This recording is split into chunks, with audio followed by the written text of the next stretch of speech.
Hello guys, good evening sa ating lahat guys. Good evening sa inyong lahat. Sa man kayo naroroon sa Amerika, sa Pilipinas, Japan, South Africa, South America, Hawaii, sa Brunei, kung saan man kayo ngayon, Saudi or Dubai, Singapore, Hong Kong, Taiwan, kung saan man po kayo naroroon. Hello, good evening, and um, so ito guys, kasi nga siyempre hindi naman natin alam kung anong oras darating dyan sa inyo yung aking video. So, hello na lang and welcome back to my channel again guys. YouTube channel. So, ngayon, dito tayo maglalaba tayo ng winter na kumot. Kasi, dahil nga yung salita natin marami na, so marami na tayong alam na salita. So, minsan, nag-iisip pa tayo kasi ang totoo niyan, marunong na ako mag-German, marunong ako mag-Tagalog, at Bisaya din, at saka syempre alam mo naman yung barok na English natin. So, alam mo na, madami na. So, maglalaba tayo ngayon ng napakabigat na. We are washing now a very heavy winter blanket. So, medyo malamig-lamig ang tubig kasi ang temperature natin ngayon is about 26, between 25 to 26 degree Celsius actual temperature. And our time now is daylight evening. Our time now is 7 PM and 45 minutes. Mga ganun. Kasi paglabas ko kanina, wala pang 7:30. So kanina lang mga kalalabas ko lang. So ibig sabihin mag-8 na ngayon ng gabi. So kaya tingnan nyo guys, maliwanag pa. So parang pag sa atin is sa Pilipinas is yung parang 5:30 na siya ng hapon pag mga ganito. Eh ngayon mag-8 na ng gabi. So maliwanag pa rin.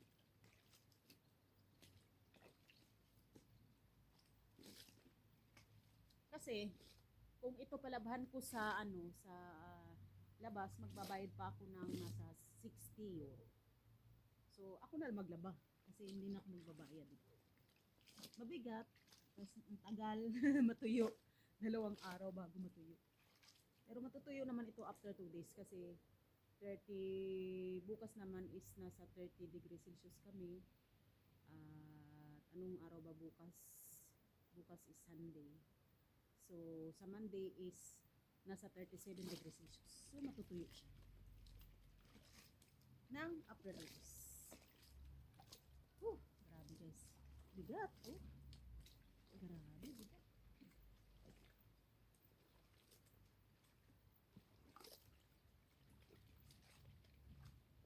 Grabe. Sa baba ng kumot is mainit-init kasi kanina mainit ito eh. Binabad ko ito magsimula ng alas 2 ko binabad. Alas 2 ng hapon. Eh mag-8 na ngayon, di ba? 2, 3, 4, 5, 6, 7, 8. Almost 6 hours. So, tanggal na yung mga dumi-dumi nito dahil sa kabababad ko. 6 hours kong binabad.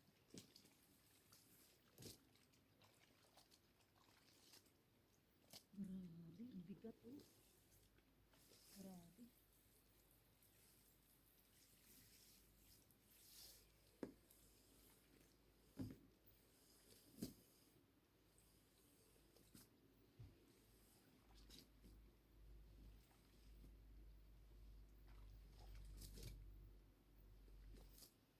Eh pang winter nga naman, kaya ang bigat.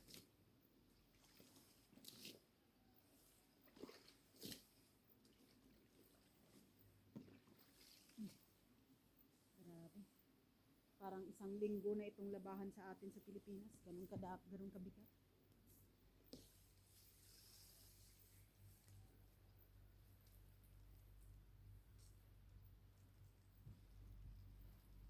So, paliguan ko muna kayo guys. Oh.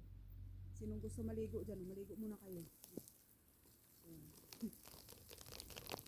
Maligo muna kayo. So, di ba? So, kailangan paliguan din natin ang ating mga naiinitan dyan na kababayan. So, yan guys. Inyo na yung shower. Oh. So, buti na lang mayroon talagang ano ngayon. Ganitong mga social media. So, nakakatulong din talaga.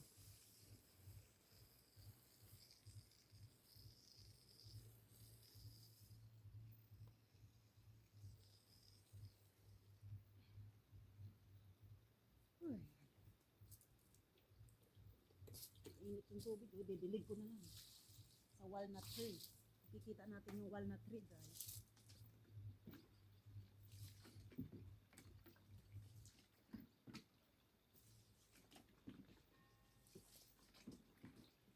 Ito hindi ko pwedeng i-dilig kasi may kunting sabon. Kunti lang naman. Hindi naman ako naglagay ng marami.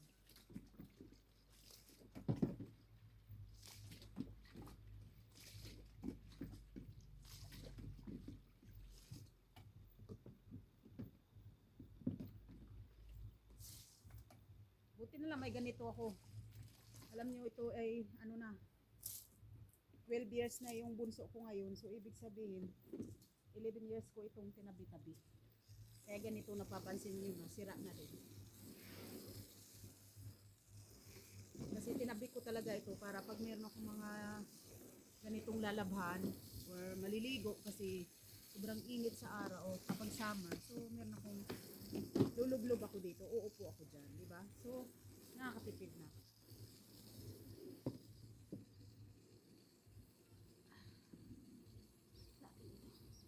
Sarap na isang banlaw lang. Grabe. Bigat.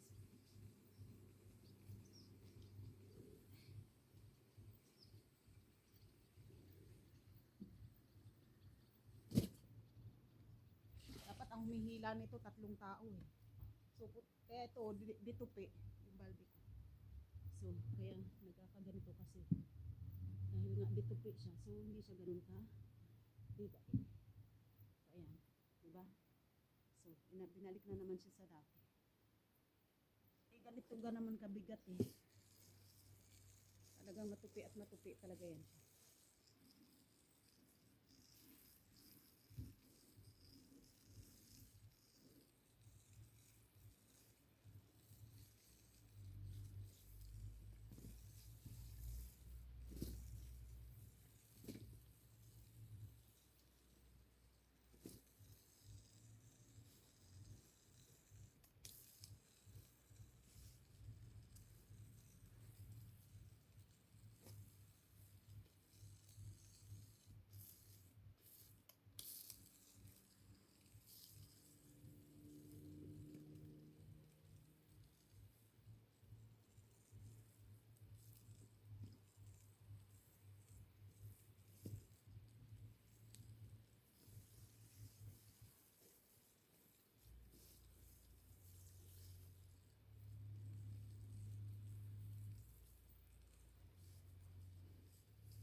Kaya dapat pala ang pang winter na kumot dapat hindi ganito kalapad para isa-isahang labhan eh. Eh kaso ang lapad ng binili ko eh. Kaya kaya magdusa si ako. Ako rin nagdudusa. Laki ng binili. Pero luma na din tong kumot. Nasa ano na din ito. Ilang taon na din ito.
So, pag winter, ibig sabihin, ano lang ito, 7 months ko siyang ginagamit.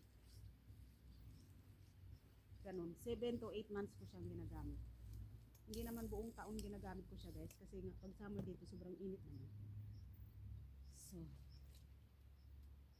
di ba hindi na nga tayo nagkukumot kapag ano, sobrang, ano, sobrang init.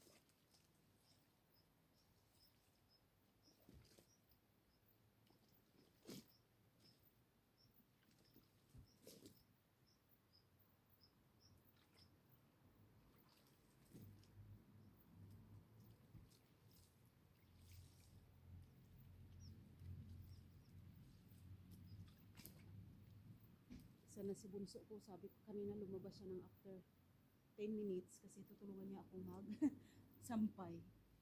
Kasi sampay ko dun sa kahoy na yun. Sa kudal.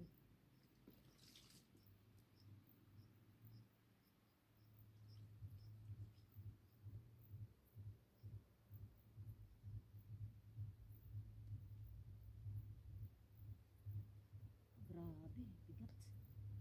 Oh, bigat ng grabe kasi nasisira yung puno. Ayun, balde. Grabe. Oh.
Ay, sira na nga itong ano ko. Sira yung aking ano, sira oh. Sayang naman. Sira. Yung aking bat na grana.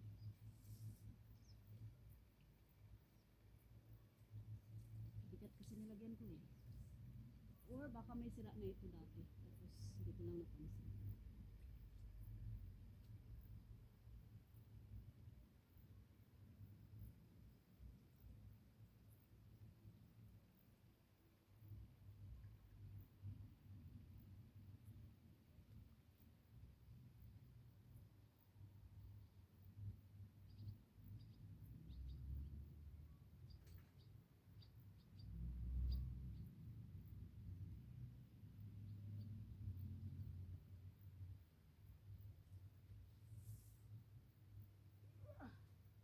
Oh, sakit sa hawak.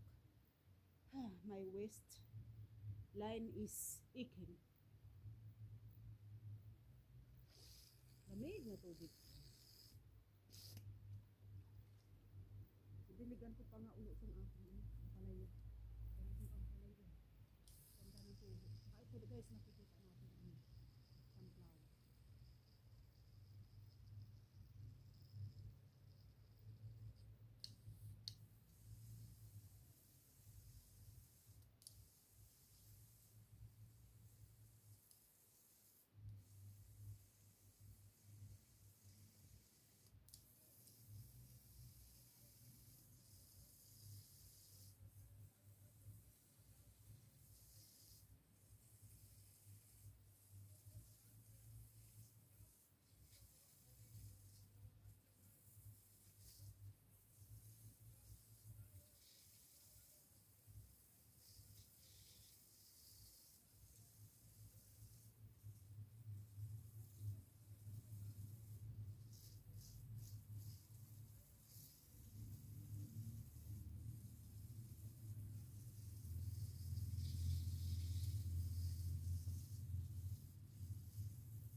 Berry.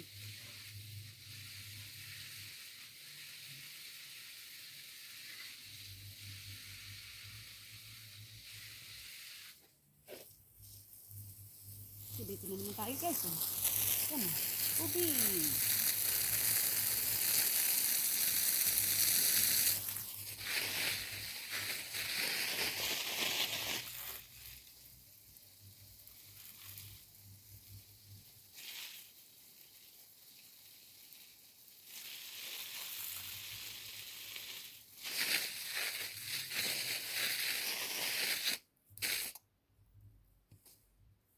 So, try natin sampay ito.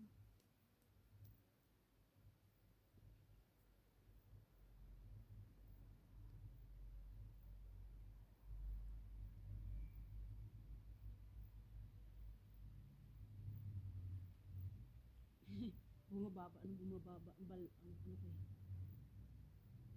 Ang aking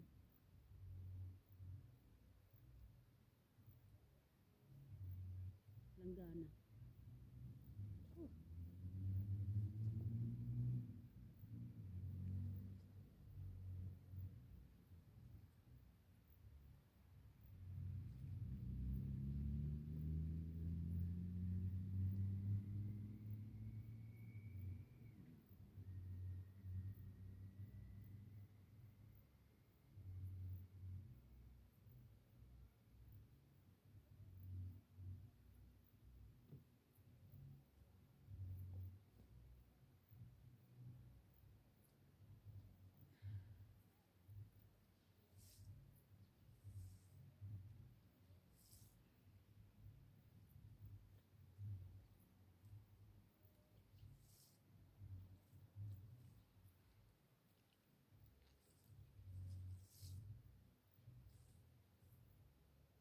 Pag sa Pilipinas, ang dami nating mga kapitbahay. Pwedeng umalalay magbuhat.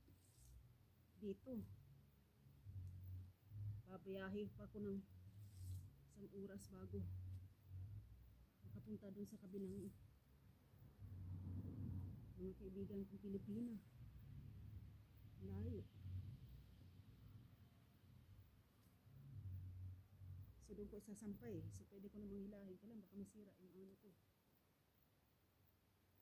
Pwede naman. Hinila ko lang siya. Para hindi masira.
didilig ko yan bukas ng umaga ito. Bukas ng umaga, dilig ko yan tubig. So yun guys, maraming salamat. Thank you so much. At aayusin ko na lang siya bukas kasi ngayon is sobrang sobrang mabigat pa din siya. So aayusin ko na lang siya bukas or mamaya kasi patuluin ko muna siya para gumaan kasi ang bigat talaga. Ay, grabe. So, maraming salamat guys at so tayo ngayon ay nakaano na din, may nagawa tayong talagang sobrang nakakapagod. So, pakita ko lang saglit yung aking ampalaya. Yung tinanim kong ampalaya na late na pero makain naman yung bunga kasi August na ngayon. So September by October mga ganun. September so October pwede ko nang kainin yung mga dahon yan. Kasi late na siya eh. So ayun. Saka yan naman yung sunflower nating tanim. Ayan. Yan lang yung pinakamalaking sunflower na gumanda. Tapos yung mais ko naman is late ko ding naitanim. So nailipat sa lupa kasi ayaw kasi pumayag nung isa na dito ko itanim. So hindi tayo pwede makipag-away kasi siya yung may-ari kaya ayun. Saka yan naman yung ating grapes na may bunga na din. Saglit pakita natin bunga. Maliliit pa yung mga bunga. Saka yan yun naman yung walnut. Oh. Walnut tree yan guys. Ayan ay 5 years old pa lang. So wala pa siyang bunga. Hindi pa siya bunga. Pero doon sa kabila may bunga. So saka yan naman yung na-post ko dati na Christmas tree na may bunga. Ayan guys. O ayan ang bunga. Oh, ayan. Laki di ba? Oh, ayan Christmas tree na nasa lang siya. Nasa pot. Pero bumunga naman. So ayan. Yan guys oh. 'Di ba? Ganyan lang siya pero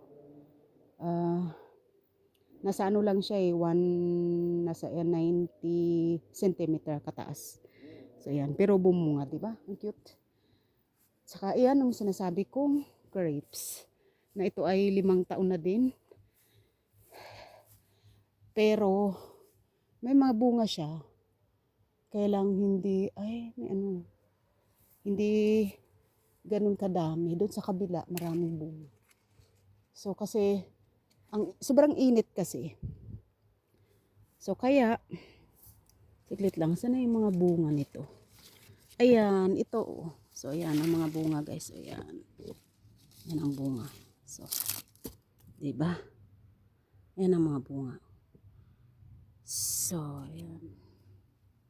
Ayan ang mga bunga. So, hindi namin nadidiligan ito araw-araw kasi pag umalis kami is mga 3 araw. So, hindi nadidiligan ng 3 araw. So, hindi siya ganun ka daming bunga. Saka, pero okay lang kasi dun sa kabila, marami namang bunga. So, yun guys. At yun lang ang aking vlog for today. And thank you so much for supporting. At palagi po tayo mag-iingat. God bless everyone. Bye-bye. Ang ating pagod na mukha. God bless everyone guys.